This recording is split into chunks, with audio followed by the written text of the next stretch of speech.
Boa noite, ou bom dia, ou boa tarde. Que a paz de Jesus Cristo, nosso Senhor e Salvador, esteja com você nesta quarta-feira abençoada, dia 16 de setembro, dia em que nós, como sempre fazemos, nos voltamos para Deus em oração e separamos um momento do nosso dia, tiramos um momento da nossa agenda para louvarmos a esse Deus, para nos juntarmos em oração, reconhecendo a necessidade de buscarmos a Deus, de desenvolvermos a nossa fé, de crescermos na nossa espiritualidade, no contato, na comunhão com o nosso Deus. Se você deseja isso para a sua vida, se o seu coração arde pela presença do Senhor, é com você que eu quero falar nesse dia. Nós queremos aqui orar pela sua vida, queremos falar com Deus a respeito dos seus pedidos de oração, das necessidades do seu ser, aquilo que vem incomodando você ou de repente é apenas uma gratidão para com Deus. É um momento muito especial em que a gente se concentra em Deus, deixando de lado todas as nossas distrações, para apenas nos voltarmos com simplicidade e com sinceridade à presença do Deus que cuida de nós. Feche seus olhos, meu querido. Feche seus olhos e nós vamos orar nesse momento ao nosso Deus, agradecendo a Ele, pedindo a Ele toda a direção que nós precisamos para a nossa vida. Deus bendito, amado Pai, como é bom, Senhor, mais uma reunião de oração. Como é bom, Senhor, mais uma vez, meditarmos nas Tuas Sagradas Escrituras, Senhor, entendendo os Teus atributos, a Tua grandeza, a Tua majestade, a Tua perfeição, Senhor. Ó, Senhor, nós somos tão indignos do Teu favor, Senhor, tão imperfeitos e pecadores que somos, ó Deus. Mas nos alegramos em perceber que o Senhor enviou o Senhor Jesus Cristo para morrer por nós, Senhor, e ressuscitar dentre os mortos. E a cada dia, Senhor, renovar a nossa fé, renovar a nossa esperança e o nosso coração, Senhor, para que, Senhor, não apenas nós tenhamos mais descanso, paz e tranquilidade para a nossa vida, mas principalmente para que o Teu nome seja exaltado, para, Senhor, a Tua grandeza seja anunciada e confessada, e Teu nome, acima de tudo, seja reconhecido e glorificado, Senhor, porque o Senhor é o Deus da nossa vida. E é por isso que o nosso coração se enche de tanta paz, ó Deus. É por isso que nós podemos dizer que existe esperança nos nossos dias. Existe esperança, Senhor, que vence o nosso sofrimento, as nossas incertezas, dúvidas e medos, Senhor. Nós, desde já, as entregamos nas Tuas poderosas mãos, para que o Senhor nos ajude e nos conduza a uma renovação em nossas vidas, ó Deus, pela presença do Teu Santo Espírito que fala aos nossos corações. Dirige-nos, Senhor, em mais uma reflexão nas Tuas Sagradas Escrituras, em nome de Jesus. Amém e amém. Nós vamos, então, falar de mais um atributo de Deus, e hoje o atributo que nós vamos falar é a ira de Deus. A ira de Deus que se manifesta contra a impiedade, contra a injustiça, contra os pecados. A ira de Deus é um atributo muito importante nesses dias.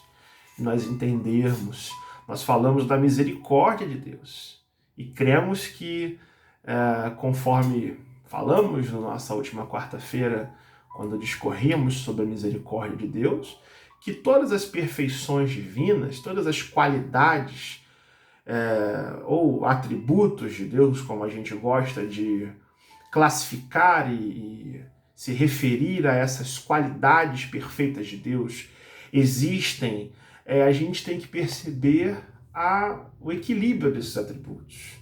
Deus é amor, mas também Ele é santidade. Deus é misericordioso, mas ele também é um Deus que se opõe ao pecado.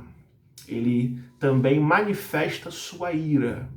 E nós devemos entender da forma correta o que é a ira de Deus, como sendo um atributo real do nosso Deus, na maneira que ele revela nas suas sagradas escrituras. Então a carta de Paulo aos Romanos, no capítulo 1, verso 18, Romanos 1,18 diz que essa ira de Deus, ela se revela do céu contra toda impiedade e perversão dos homens que detêm a verdade pela injustiça. Paulo está falando de um atributo de Deus que nós não gostamos. É muito fácil crermos que Deus é amor. E ele de fato é amor.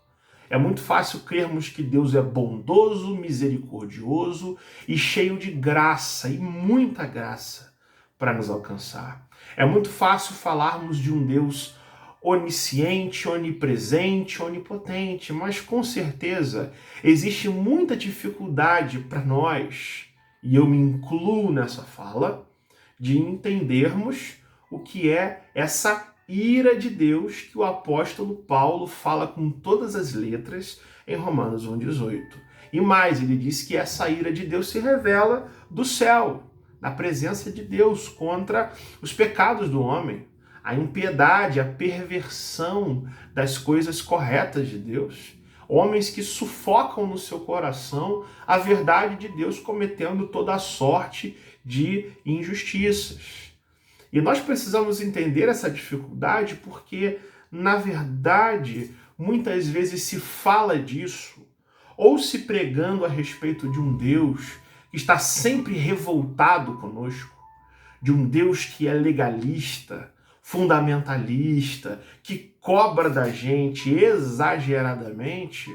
Isso é um extremo, mas de outro extremo nós vemos aqueles que, quando falam dessa verdade sagrada, desse tesouro precioso do Evangelho, falam quase que pedindo desculpas a respeito da ira de Deus. Ou parecem que os próprios crentes não gostariam que existisse a ira de Deus. E o que é interessante é que a palavra de Deus, quando nos ensina a entendermos esse atributo, não é para que o nosso coração se enche de pavor, de pânico ou de ojeriza a Deus. Muito pelo contrário. É para que a gente entenda que, sendo Deus um Deus que se ira contra o pecado, verdadeiras mudanças no nosso ser acontecem, para que a gente se aproxime dele, não pelo medo de ir para o inferno, mas, como diz lá o autor de Hebreus, a gente se aproxime do trono de graça de Deus, de forma ousada, que a gente se achegue ao nosso Deus, sabendo que em Jesus nós somos libertos, nós somos salvos da ira do nosso Deus. O que consiste a ira de Deus? A ira de Deus consiste na santa e severa reação de Deus contra o pecado. Essa é uma realidade que Deus não se envergonha de falar dela. As Sagradas Escrituras deixam de forma muito clara que a vingança pertence ao Senhor. Nós falamos há algumas semanas sobre a santidade de Deus e entendemos que, por Deus ser santo, ele odeia todo e qualquer pecado. E porque ele odeia o pecado, é preciso dizer que a sua ira se inflama contra o pecador. A ira de Deus consiste numa eterna e perfeita ojeriza, repúdio de Deus contra a injustiça. Deus sente desprazer e indignação quando o mal é praticado. A santidade de Deus, colocada em ação contra o pecado, é justamente o que consiste a ira de Deus. Ele posicionar-se de forma santa contra os pecados que toda a humanidade comete. Isso é a causa motora, né, que realiza Deus quando a sua santidade é violada. A ira de Deus é uma santa e justa reivindicação dessa santidade. Ela se revela nos céus, como diz o apóstolo Paulo. É preciso entender que a ira de Deus não consiste numa retaliação maldosa e mal intencionada da parte de Deus.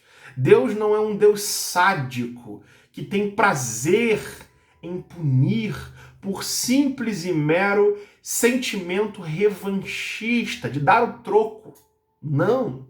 A ira de Deus é uma santa e injusta reivindicação da sua santidade, não tendo nada a ver com sentimentos ou emoções.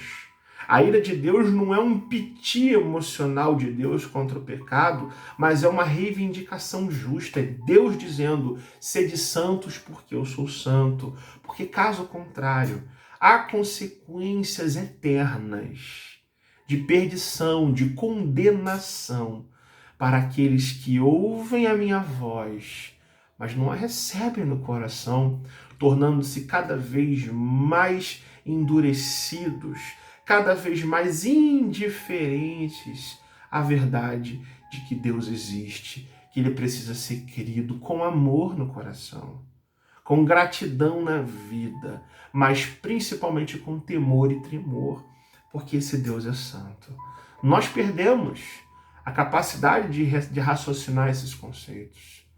E isso não tem nada a ver com religiosidade, isso não tem nada a ver com a busca de simples e meramente sermos crentes muito habituais em práticas religiosas. Isso tem a ver com mudança de mente e mudança de coração, voltando-se a vida para Jesus Cristo, o nosso Senhor. Deus manifestou a sua ira na história.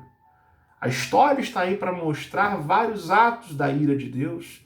Na queda do homem, Gênesis capítulo 3 nos fala que Deus pronuncia uma maldição sobre a terra e expulsa o homem do paraíso terrestre. Deus enviou fogo, chuvas de fogo sobre Sodoma e Gomorra. Depois enviou dilúvio sobre a terra. Enviou dilúvio sobre a terra, manifestando sua ira contra a humanidade pecadora. Mas principalmente, e acima de tudo, Deus manifestou a sua ira de forma suprema e exemplar na cruz de Cristo.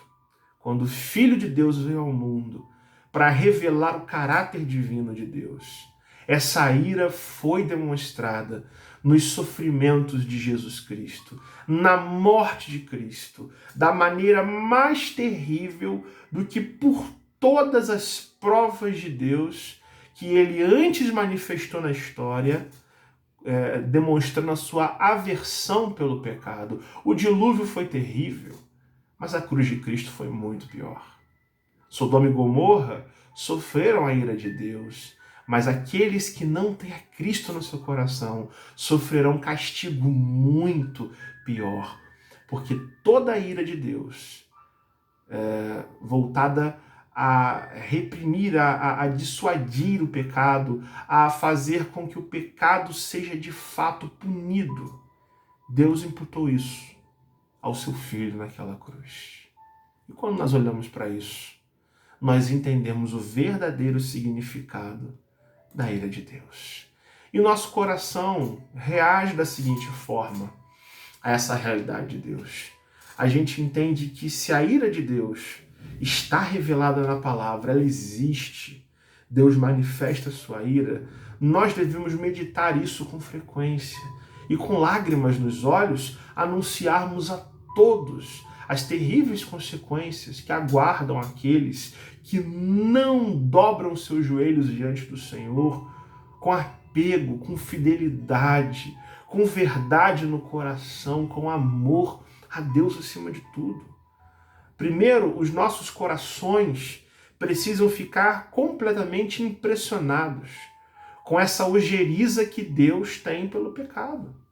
Nós devemos orar isso, observar isso e entender que como Deus ele se volta contra o pecado, Isso deve impactar os nossos corações, entendendo que o Deus que nós cremos é um Deus sério, é um Deus que leva a sua comunhão, a nossa comunhão com Ele, de uma forma muito séria, que valoriza a santidade dele, que é justo em todos os seus caminhos, que é fiel em todos os seus propósitos e que é perfeitamente um Deus irado contra pecadores que não levam a sério, que sempre estão indiferentes à palavra de Deus. A ira de Deus deve primeiro causar uma impressão forte no nosso coração, mas também produzir na gente um verdadeiro temor a esse Deus.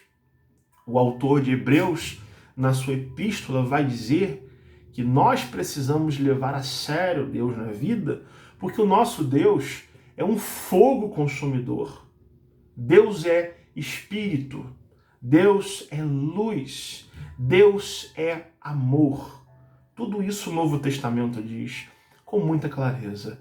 Mas o mesmo Novo Testamento que diz que Deus é espírito, que Deus é luz, que Deus é amor, vai dizer também com todas as letras que esse Deus é um fogo que arde, consumindo todo o pecado, punindo o pecado.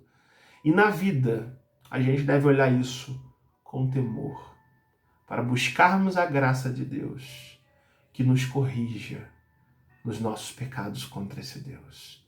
Em terceiro lugar, terceira aplicação, isso também faz com que as nossas almas se voltem de forma fervorosa ao louvor da glória de Deus, justamente por Ele ter nos livrado dessa ira, mediante Jesus Cristo nosso Senhor, em quem nós temos paz com Deus. Em Jesus Cristo, eu e você somos reconciliados. E louvado seja Deus por isso. O entendimento da ira de Deus faz com que a gente finalmente olhe para Jesus Cristo, porque na verdade, meus irmãos e amigos, a nossa vida é uma vida manchada pelo pecado. É uma vida desfigurada pelos resquícios, as influências do pecado, da nossa natureza imperfeita, que nos fazem escorregar tantas e tantas vezes, e o nosso Deus está irado contra tudo isso. Mas a gente também se volta para a realidade de que Deus nos livrou dessa ira. Deus não nos salva por alguma coisa boa que a gente faz. Deus não nos salva por sermos pessoas bondosas e amorosas. Deus nos salva porque Jesus Cristo morreu a nossa morte. Deus nos salva porque Jesus Cristo suportou de forma dolorosa e sofrida o castigo que nós merecíamos. Mas esse castigo, como diz o profeta Isaías, é o castigo que nos traz a paz. E diz que quando o Messias de Israel, Jesus Cristo, olha para nós, ele vê o fruto penoso do seu trabalho e se agrada conosco. Mas temos que nos voltar para Cristo. No fim das contas, é em Jesus Cristo que nós entendemos o significado da ira de Deus. Sabe por quê? Porque é Ele quem suportou a nossa ira. E é Ele quem, em suportando a nossa ira, traz reconciliação da minha vida e da sua vida para com o Pai que está nos céus. Que Deus te abençoe, querido. Que essa palavra possa, com a graça de Deus, com o poder de Deus, frutificar no seu coração e transformar as suas atitudes e as minhas atitudes. Em nome de Jesus. Vamos falar com Deus?